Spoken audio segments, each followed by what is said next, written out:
செய்திகள். சட்டசபை தேர்தலில் காட்டுமன்னார் கோவில் தொகுதியில் நான் போட்டியிடவில்லை என தெரிவித்துள்ளார் விடுதலை சிறுத்தை கட்சியின் தலைவர் Thirumavalavan.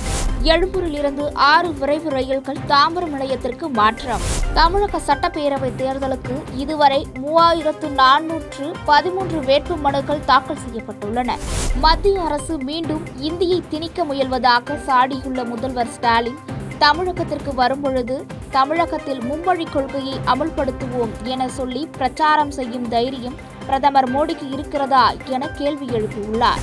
Chennai super kings, royal Challengers Bengaluru அணிகள் பெங்களூரில் இன்று மோதுகின்றன.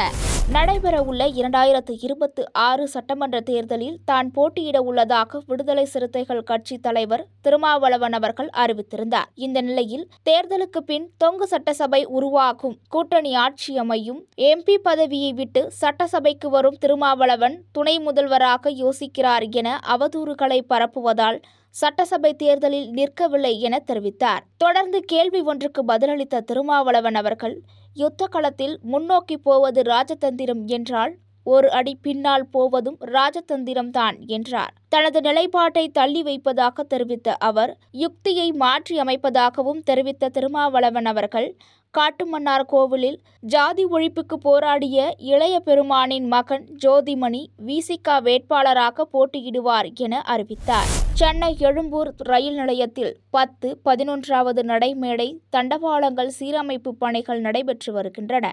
இதையடுத்து ரயில் சேவைகளில் மாற்றம் மேற்கொள்ளப்பட்டுள்ளது. திருநெல்வேலி, சென்னை எழும்பூர், நெல்லை விரைவு ரயில் வரும் ஏப்ரல் 6ஆம் தேதி முதல் ஏப்ரல் 21ஆம் தேதி வரை தாம்பரம் நிலையத்திலேயே நிறுத்தப்படும். அந்த ரயில் தாம்பரத்திற்கு காலை 6:25 மணிக்கு வந்து சேரும் எனவும், ராமேஸ்வரம், சென்னை எழும்பூர் விரைவு ரயில் ஏப்ரல் 6ஆம் தேதி முதல் மறு அறிவிப்பு வரும் வரை தாம்பரத்தில் நிறுத்தப்படும். அந்த ரயில் தாம்பரத்திற்கு காலை 7:10 மணிக்கு வந்து சேரும் என்றும் அறிவிக்கப்பட்டுள்ளது.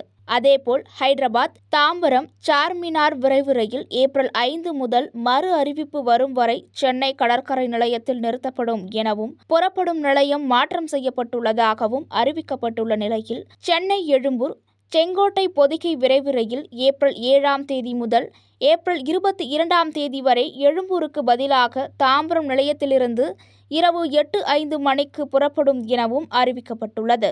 சென்னை எழும்பூர், ராமேஸ்வரம் விரைவு ரயில் ஏப்ரல் 7ஆம் தேதி முதல் மறு அறிவிப்பு வரும் வரை இரவு 9:05 மணிக்கு எழும்பூருக்கு பதிலாக தாம்பரம் நிலையத்திலிருந்து புறப்படும் எனவும், தாம்பரம் ஹைதராபாத் சார்மினார் விரைவு ரயில் ஏப்ரல் 6ஆம் தேதி முதல் மறு அறிவிப்பு வரும் வரை தாம்பரத்துக்கு பதிலாக கடற்கரை நிலையத்திலிருந்து மாலை 6:20 மணிக்கு புறப்படும் என குறிப்பிட்டுள்ளது.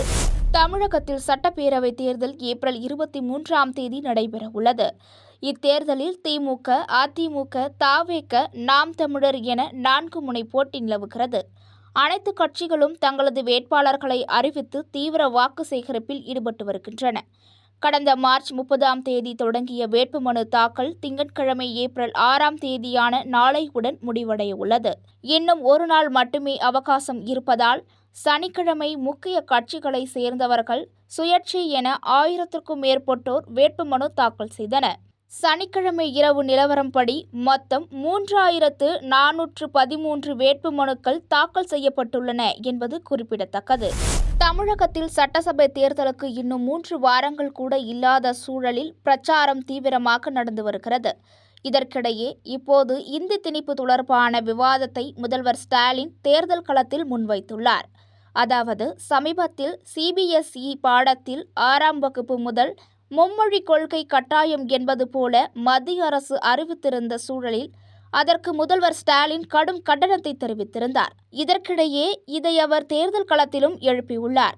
இது தொடர்பாக அவர் தனது ட்விட்டரில் மும்மொழி கொள்கையை திணிக்கும் ஒன்றிய கல்வி அமைச்சரை கண்டிக்கும் துணிவு பழனிசாமிக்கு இருக்கிறதா என பதிவிட்டுள்ளார். இந்நிலையில் மும்மொழி கொள்கையை எதிர்த்தாலே தமிழர்களை நாகரிகம் இல்லாதவர்கள் என நாடாளுமன்றத்திலேயே சொல்லி அதன் பிறகு மன்னிப்பு கேட்டவர்தான் இந்த தர்மேந்திர பிரதான் என குறிப்பிட்டுள்ள முதல்வர் ஸ்டாலின் அவர்கள், அவருக்கும் பிரதமர் மோடிக்கும் அமித்ஷாவுக்கும் நான் வெளிப்படையாக ஒரு சேலஞ்ச் வைக்கிறேன் என்றும், தமிழகத்திற்கு வரும்போது தமிழகத்தில் மும்மொழி கொள்கையை அமல்படுத்துவோம் என சொல்லி பிரச்சாரம் செய்யும் தைரியம் உங்களுக்கு இருக்கிறதா எனவும் சவால் விடுத்துள்ளார். முதல்வர் ஸ்டாலினின் இந்த கருத்து அரசியல் களத்தை மேலும் அனல் பறக்க வைத்துள்ளது. 19வது IPL கிரிக்கெட் தொடர் கடந்த மாதம் 28ஆம் தேதி தொடங்கி நாட்டின் பல்வேறு நகரங்களில் நடைபெற்று வருகிறது. இதையடுத்து இரவு 7:30 மணிக்கு நடைபெறும் 11வது லீக் ஆட்டத்தில் Chennai super kings, royal challengers Bangalore அணிகள் மோத உள்ளன. பெங்களூருவில் உள்ள சின்னசாமி மைதானத்தில் இந்த ஆட்டம் நடைபெற உள்ளது. முதல் ஆட்டத்தை ஆடிய பெங்களூர் அந்த ஆட்டத்தில் வெற்றி பெற்று புள்ளி பட்டியலில் 4வது இடத்தில் உள்ளது. அதேவேளை 2 ஆட்டங்களை ஆடியுள்ள சென்னை 2லும் தோல்வியடைந்து புள்ளிப்பட்டியலில் கடைசி இடமான 10வது இடத்தில் உள்ளது குறிப்பிடத்தக்கது.